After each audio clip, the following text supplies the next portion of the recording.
श्री कृष्ण कहते हैं, मन खुश रहे हमारा और इस जगत का कल्याण हो। हम सभी चाहते हैं, पर जैसी हमारी कामना है वह कभी पूरी होती नहीं। मन में तरह तरह के गंदे विचार मनुष्य के दिमाग में घूमते हैं। ऐसे में प्रश्न आता है कि मन में अच्छे विचार कैसे लाए। विचार उठते हैं मन से, इसलिए मन क्या है यह हमें पता होना चाहिए। इसके बाद ही हम गंदे और अच्छे विचारों के खेल को समझ सकते हैं। देखिए, मनुष्य का जीवन विचारों से ही तो है। किसी के मन में विचार आता है खुद को और इस दुनिया को बेहतर बनाने का, तो किसी को आत्महत्या का विचार आता है। इन विचारों से परेशान होने से पूर्व हमें समझना होगा कि आखिर मन में विचार कैसे आते हैं, मन में विचारों की उत्पत्ति कैसे होती है। मनुष्य को अपनी स्थिति के अनुरूप ही विचार आते हैं। मनुष्य की हालत यदि मजबूरी की है तो उसके कर्म भी मजबूरी में होंगे। यदि हालात बुरे हैं तो विचार भी बुरे ही आते हैं। इसलिए विचारों का आना आपके हालातों पर निर्भर करता है। सोचिए, आज परीक्षा है और आपने पूरी तैयारी कर ली है, तो क्या आपके मन में फेल होने के विचार आएंगे? बिल्कुल नहीं। लेकिन परीक्षा आज है और साल भर आपने सिर्फ मस्ती किया है, तो निश्चित है कि दिमाग में विचार भी फेल होने के ही घूमेंगे। तो अधिकांश मामलों में ये उसका खुद का चुनाव होता है। आप परीक्षा के लिए पढ़ाई करें या ना करें, यह आपका चुनाव है। इसलिए अगर आपका चुनाव ही गलत है तो फिर विचार गलत ही होंगे। इसलिए देखा होगा, प्रायः लोग जिस काम में लगे रहते उस काम में भी बुरे विचार उनके दिमाग में छाए रहते। और इसका यह अर्थ कतई नहीं कि मनुष्य के विचारों का आना गलत है। मन में अच्छे विचारों का आना कोई अकस्मात स्थिति नहीं होती। कभी ऐसा नहीं होगा कि आप सुबह उठें और आपके मन में खुद को बदलने का विचार आ जाए और आपकी सभी गंदी आदतें छूट जाए और आप अपने सभी दुखों से आज़ादी पा लें। ऐसा नहीं होगा। मन में अच्छी सोच लाना इतना भी मुश्किल नहीं है। अगर आपका कोई साथी है तो आपको किसी भी चीज़ को लेकर भड़का रहा है या बुरा सोच लाने के लिए प्रेरित कर रहा है, तो उससे आपको अलग रहना है। ऐसे लोगों से जितना जल्दी हो सके दूरी बना लीजिए और खुद को व्यस्त रखने की कोशिश कीजिए। जरूरी नहीं कि काम करके ही खुद को व्यस्त रखा जा सकता है। आप चाहे तो खुद को व्यस्त रखने के लिए अपने पसंद का काम भी कर सकते हैं। इससे आपको बुरा सोच नहीं आएगा। आप सदा खुश रहेंगे तो मन में अच्छी सोच भी आएगी। बुरी चीज़ों से दिमाग हटाकर आपको अच्छी चीज़ों पर लगाना होगा। जैसे आप शांत वातावरण में जाकर बैठे। कई बार शहरी शोरगुल के कारण हम परेशान हो जाते हैं। आपको कुछ समय शांत वातावरण में बैठना चाहिए। ऐसा करने से आपको सिर्फ अच्छी सोच आएगी। अगर आप इन चीज़ों को अपने जीवन में अपनाते हैं तो आप आसानी से नकारात्मक सोच से दूर हो सकते हैं। आपके दिमाग में चाहे बुरे विचार आते हो, उसकी फिक्र करने की जरूरत नहीं है। जब आप सुबह उठे तो एक अच्छा विचार सोचें और एक अच्छा वाक्य खुद से बोलने के लिए तैयार रखें।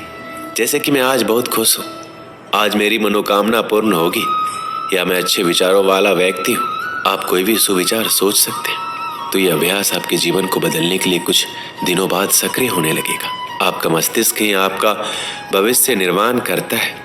जब भी आप बिस्तर पर सोने जाएं तो इस बात का ध्यान रखें कि आप क्या सोचते हुए सो रहे हैं। यदि नकारात्मक विचार है तो उसकी जगह अपने और अपने परिवार के लिए कुछ अच्छा सोचकर सोएं या अपने इष्ट देव के नाम का जप करते हुए सो जाएं।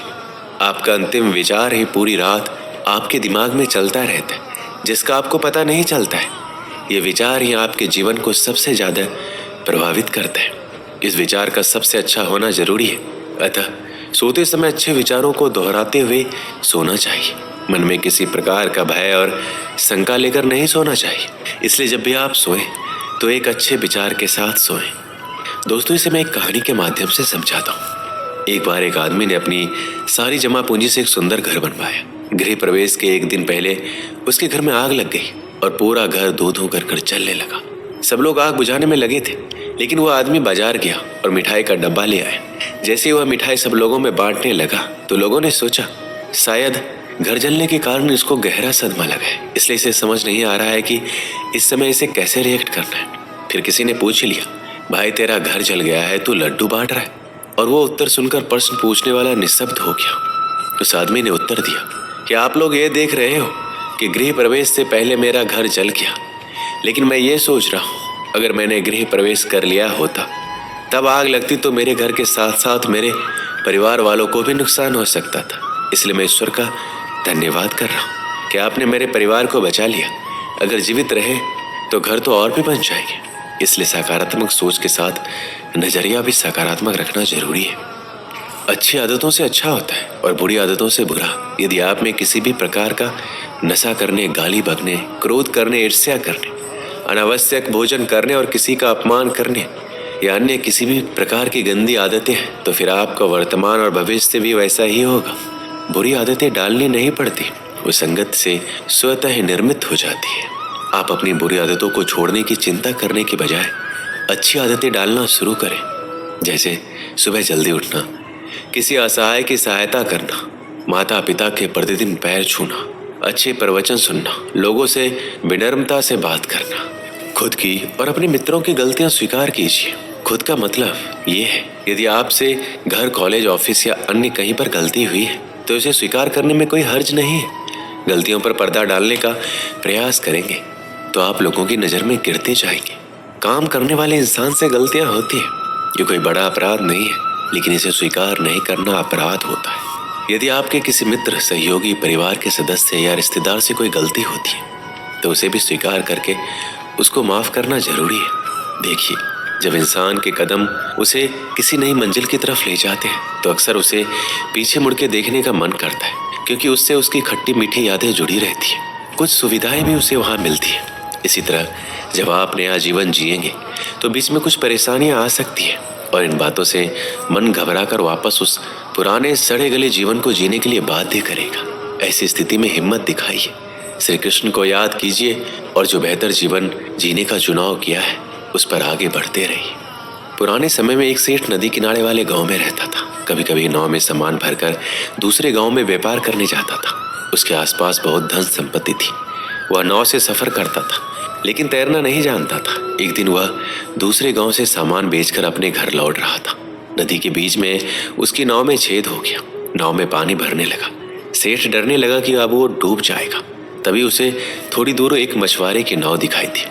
सेठ ने मछुआरे को आवाज लगाकर अपने पास बुलाया और बोला कि मेरी नाव डूब रही है, मैं तैरना भी नहीं जानता, भाई तुम मुझे बचा लो, मैं तुम्हें अपनी पूरी धन संपत्ति दे दूंगा। मछुआरे ने उसे अपनी नाव में बिठा लिया। मछुआरे की नाव में बैठने के बाद सेठ की हालत थोड़ी सामान्य हुई। अब सेठ कुछ सोचने लगा। वह मछुआरे से बोला, भाई अगर मैं तुम्हें मेरी पूरी संपत्ति दे दूंगा तो मैं अपने घर परिवार का पालन कैसे करूंगा? मैं तुम्हें पूरी नहीं आधी संपत्ति दूंगा। मछुआरा चुपचाप नाव का चप्पू चला रहा था। सेठ फिर सोचने लगा। कुछ देर बाद उसने मछुआरे से कहा, भाई मेरी संपत्ति में मेरे बच्चों का भी अधिकार है, मैं तुम्हें आधा नहीं 1/4 संपत्ति दूंगा। मछुआरे ने कुछ नहीं कहा। कुछ ही देर में नाव किनारे पहुंच गई। अब सेठ की सोच पूरी तरह बदल चुकी थी। वह सुरक्षित किनारे पर आ गया था। सेठ ने सोचा, इसने मेरी जान बचा के कोई बड़ा काम नहीं किया, ये तो इसका धर्म था। ये सोचकर सेठ ने मछुआरे को सोने का एक सिक्का देना चाहा, लेकिन मछुआरे ने ये लेने से मना कर दिया। सेठ ने वह सिक्का भी अपने पास रख लिया और वहां से चला गया। दोस्तों, इस कहानी से हमें क्या सीख मिलती है कि हमारे मन में अच्छे काम के लिए विचार बहुत कम आते हैं, और जब भी कोई ऐसा पुण्य कर्म का विचार आए तो वह काम तुरंत कर देना चाहिए।